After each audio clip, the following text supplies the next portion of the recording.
Hello everyone. और आज के इस वीडियो में हम लोग बात करेंगे एक बहुत ही इम्पॉर्टेंट मॉड्यूल जो कि है एफएस मॉड्यूल नोड.जेएस का। और इस मॉड्यूल के अंदर जो भी फंक्शंस हैं जो कि हम रेगुलरली अपने जब हम एप्लीकेशन पे काम कर रहे होते हैं तो यूज़ कर रहे होते हैं, जो बहुत ही कॉमन फंक्शंस हैं उसके बारे में डिस्कस करेंगे, उसके बारे में सीखेंगे।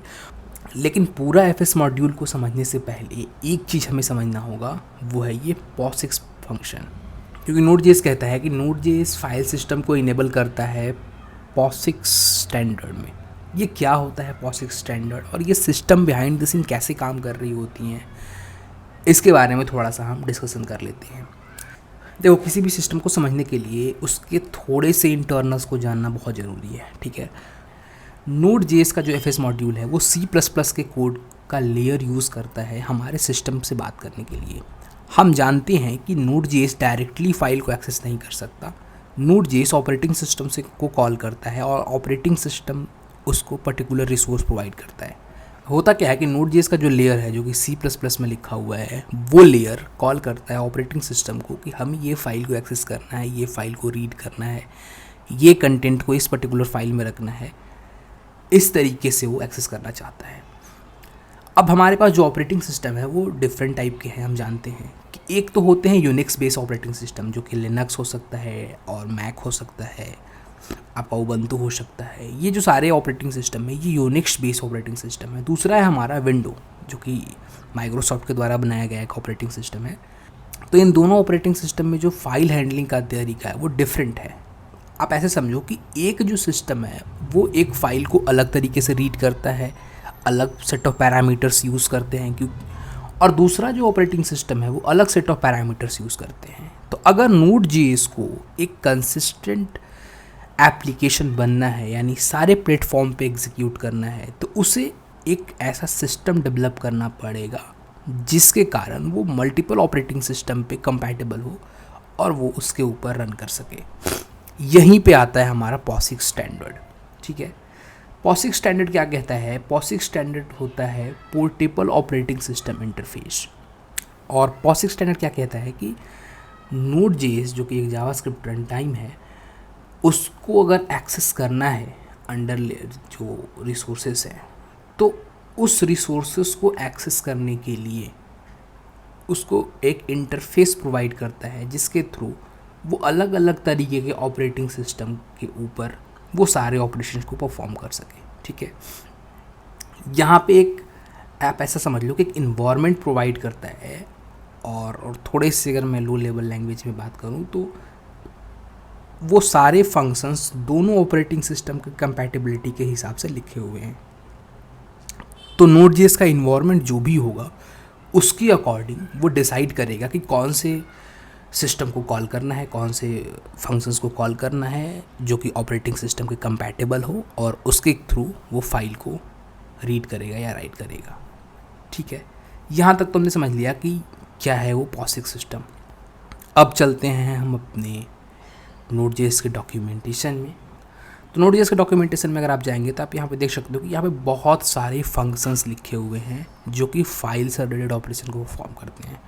तो यहाँ पे आप देख सकते हो कि रीड लिंक है, रीड फाइल है, रीड डायरेक्टरी है, ओपन डायरेक्टरी है, RM नाम का एक फंक्शन है। ये सारे फंक्शंस, मैं इतने सारे फंक्शंस तो अभी फ़िलहाल नहीं बताने वाला, लेकिन मैं कुछ फंक्शंस के बारे में बताऊंगा जो कि बहुत ही इम्पॉर्टेंट है और रेगुलर बेसिस पे आप यूज़ करते हैं अगर आप एक प्रोजेक्ट को डेवलप करते हैं। तो पिछले वीडियो में मैंने ये डिस्कस किया है कि जो ये फंक्शंस की API हमें देता है नोड.जेएस, उसको कॉल करने के लिए 3 मेथड हैं। एक है प्रॉमिस का एक तरीके से कॉल कर सकते हैं, कॉल बैक के तरीके से कर सकते हैं, और सिंक्रोनस के तरीके से कर सकते हैं।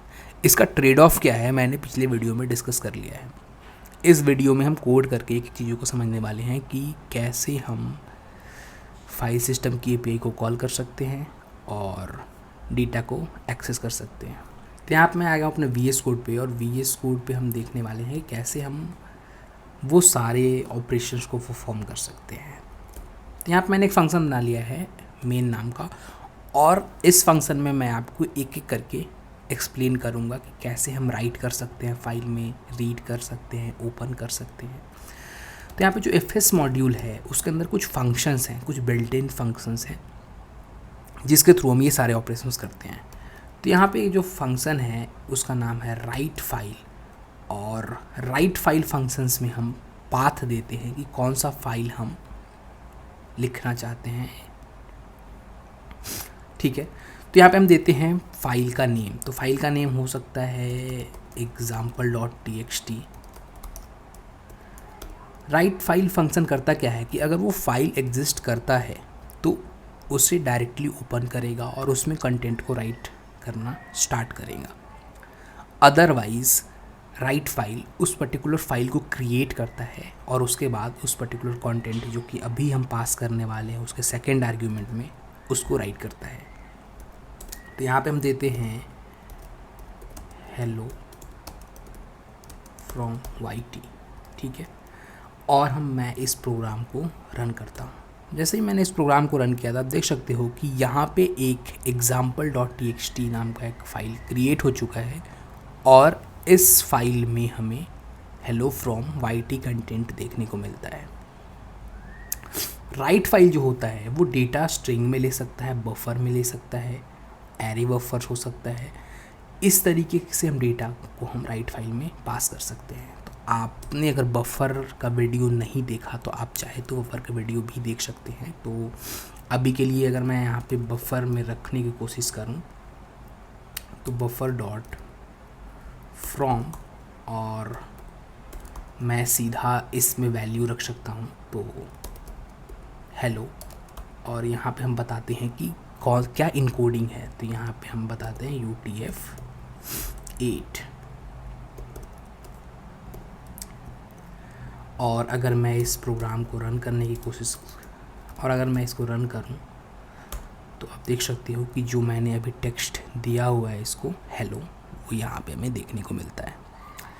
यहाँ पे जो राइट फाइल है वो हर बार कंटेंट को अपेंड नहीं करता, कंटेंट को ओवरराइट कर देता है। तो आप देख सकते हो कि कंटेंट जो हम लिख रहे हैं उसको इसने ओवरराइट कर दिया है।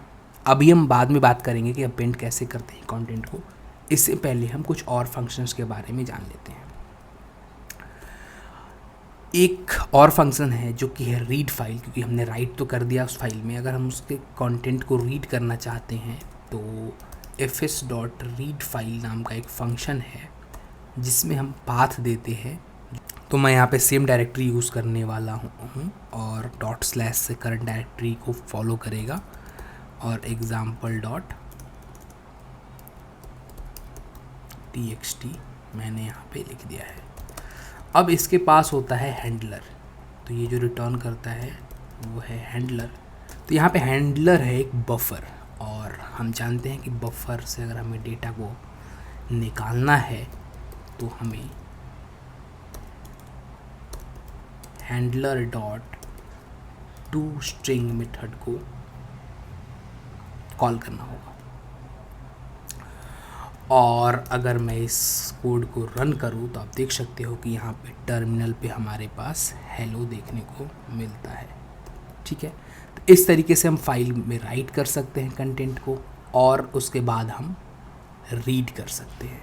अब चलते हैं अपने डॉक्यूमेंटेशन पे और कुछ और मेथड के बारे में एक्सप्लोर करते हैं और उसके बाद हम एक एक करके उन मेथड के बारे में देख लेंगे। ठीक है, यहाँ पे एक जो बहुत इंपॉर्टेंट मेथड है वो है अनलिंक। अनलिंक करता क्या है कि अनलिंक हमारे फाइल को डिलीट कर देता है। तो यहाँ पे हमने राइट कर लिया इस फाइल को, हमने कंटेंट को रीड कर लिया। अगर हमें डिलीट करना है किसी भी फाइल को तो हमें कॉल करना होगा अनलिंक मेथड को। तो fs.unlink, और यहाँ पे हम सेम फाइल का नाम देंगे example.txt और इसमें हम अवेट करेंगे। ठीक है, तो यहाँ पे जो रिज़ल्ट हमें कुछ भी देखने को नहीं मिलेगा, लेकिन ये इस फाइल को डिलीट कर देगा। तो अगर मैं रन करूँ तो आप देख सकते हो कि यहाँ पे हमारा जो example.txt है वो डिलीट हो चुका है। तो इस तरीके से हम फाइल को डिलीट कर सकते हैं। तो यहाँ पे Node.js के डॉक्यूमेंटेशन में देख सकते हो कि अनलिंक को कॉल करने का 3 तरीका है। तो ये एक प्रॉमिस वाला तरीका है, साथ साथ यहाँ पे एक कॉल बैक का तरीका है और एक सिंक्रोनस तरीका है। वैसे ही जितने भी मेथड्स मैंने यहाँ पे बताए, जो कि राइट फाइल, रीड फाइल, वो सारे मेथड को कॉल करने के लिए 3 तरीके हैं Node.js में। और अगर आपने मेरा पिछला वीडियो नहीं देखा तो आप देख सकते हो वो पिछला वीडियो, जिसमें मैंने बताया है कि कैसे वो तीनों तरीका को हम एक्सेस करते हैं। ठीक है, यहाँ पे आता है एक ओपन फंक्शन जिसके थ्रू हम फाइल को ओपन कर सकते हैं। तो फाइल को ओपन करने के लिए हमारे पास एफ मॉड्यूल के अंदर एक ओपन फंक्शन है, और जिसके अंदर हमारे पास देता है यहाँ पे पाथ, जो कि है, मैं दे रहा हूँ यहाँ पे text.txt का। ठीक है, और ये प्रोवाइड करता है हैंडलर। ठीक है,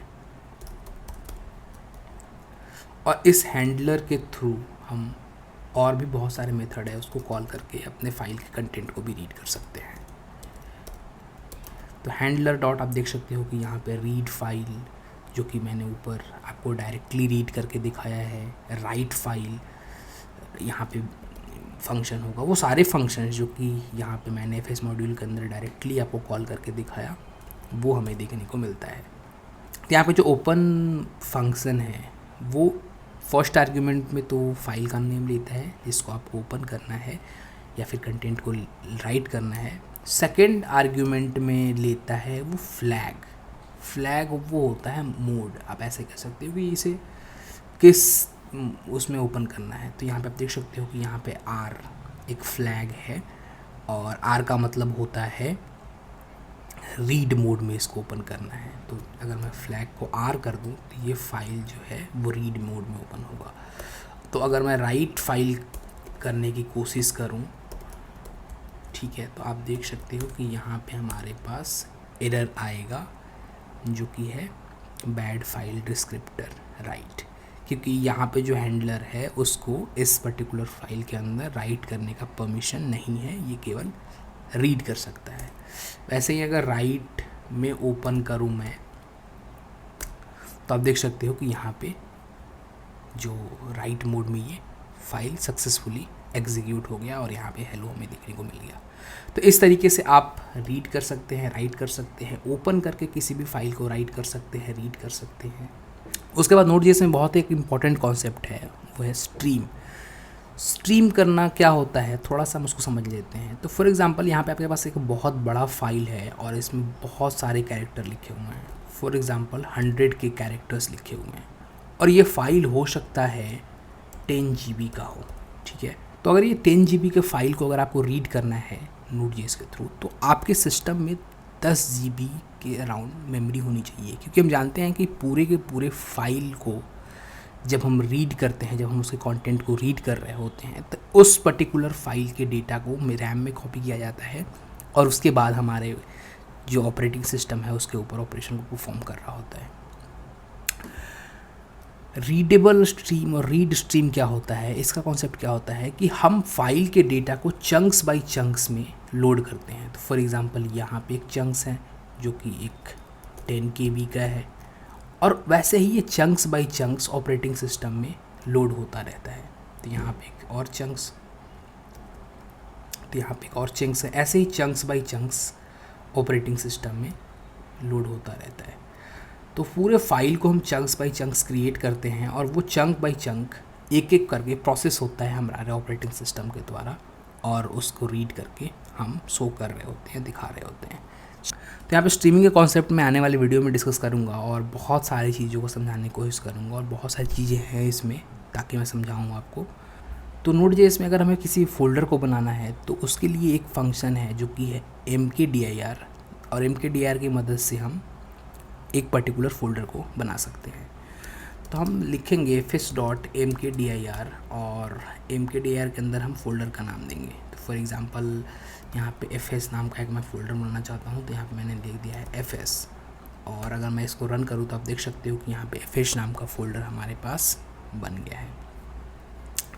और भी आप चीज़ों को पढ़ सकते हैं कि API को आप देख सकते हैं, ओपन dir एक फंक्शन है, और भी बहुत सारे मेथड्स देता है ये fs मॉड्यूल। यहाँ पे आप आके एक्सप्लोर कर सकते हैं, चीज़ों को समझ सकते हैं। फ़िलहाल के लिए इस वीडियो में इतना ही, और आगे हम एक्सप्लोर करेंगे नए Node.js के टॉपिक्स को।